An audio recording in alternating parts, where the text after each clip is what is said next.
A very good afternoon to you, Isaac. I've got Neil Barnard here in studio, so he'll be throwing a few questions through to you. But let me start off first looking at the banking sector. We are seeing a bit of a structural shift within the sector, really seeing a lot of recapitalization, a lot of management changes at some of the banks. What do you make of all of this?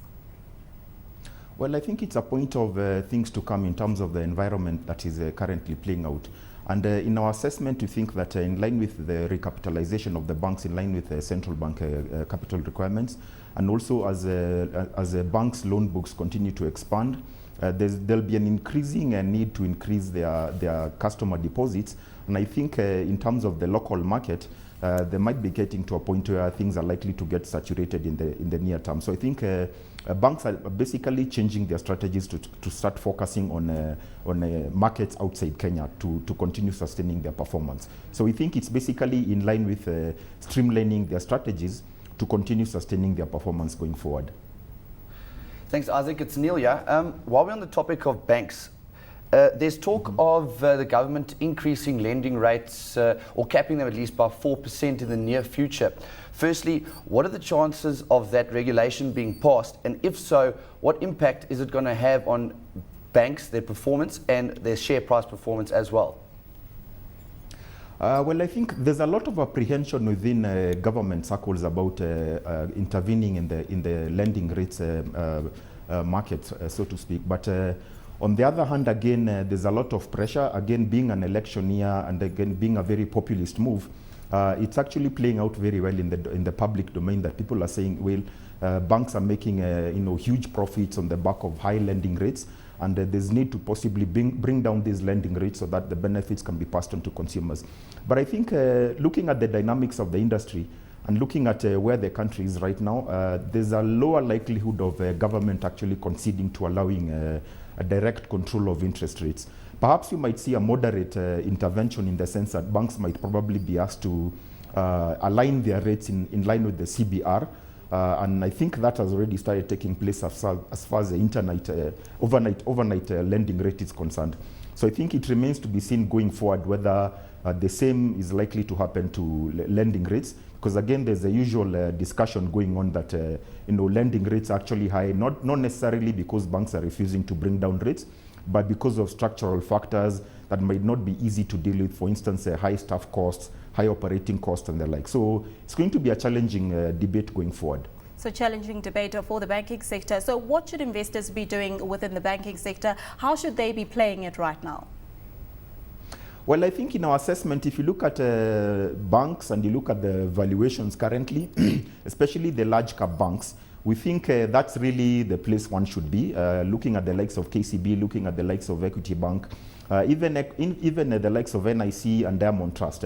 Look at the valuations way below 10 times earnings, and when you look at their growth prospects in line with the strategies they are pursuing, I think they will still make very, very good buys and pose very good gains for investors relative to other stocks at the NSE.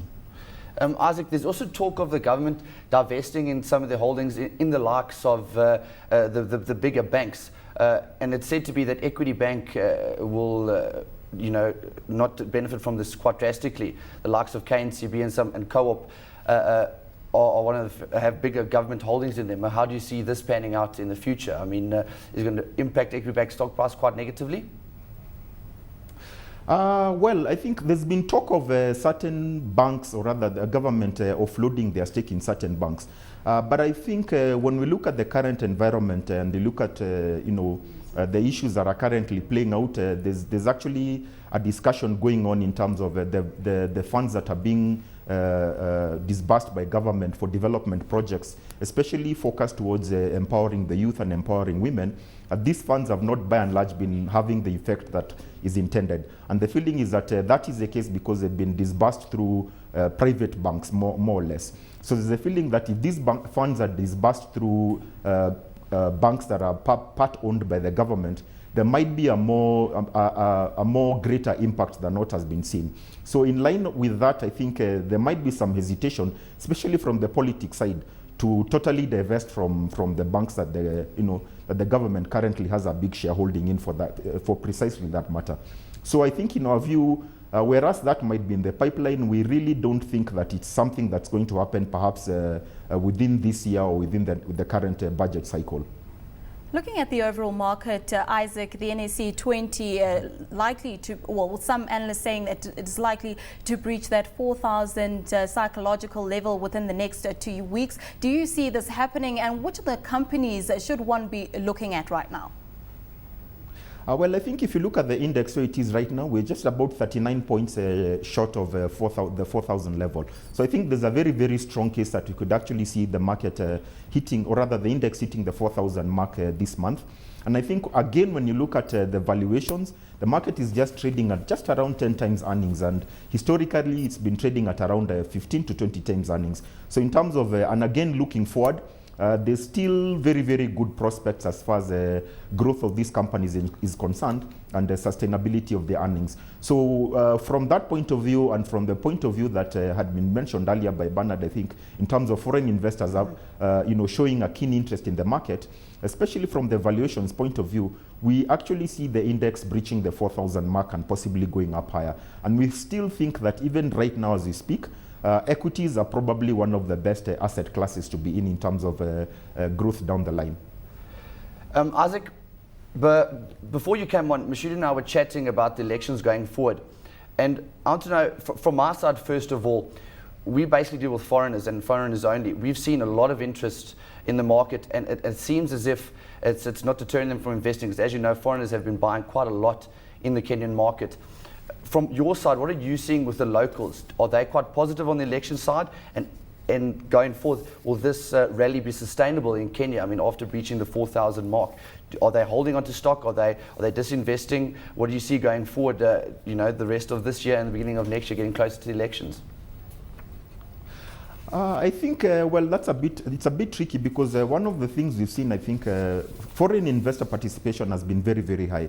But relative to domestic investors. And I think perhaps it's because the domestic investors being within might probably be clouded by certain factors regarding the uncertainty surrounding the elections.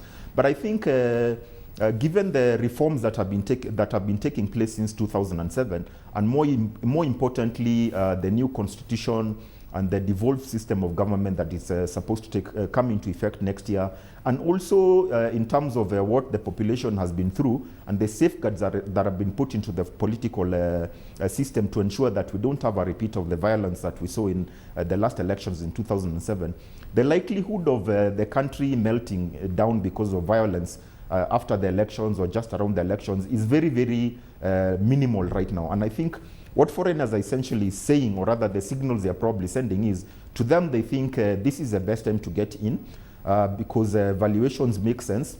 Growth also is looking up based on the various macro parameters. So I think presents a very, very clear case that whoever is going in right now perhaps is not going in for the next for the next 1 month or so, because you're not likely to get very, very substantial returns in that sense. But they're probably making their decisions looking at 1 year and possibly even longer than that. So, and I generally think whoever is going in right now is likely to be very, very happy once the elections are over, because if all goes well, God willing, then I think there'll actually be an unprecedented rally thereafter, given valuations and given the prospects going forward. Well, thanks so much for joining us, Isaac Njuguna, Head of Investments at Zimele Asset Management.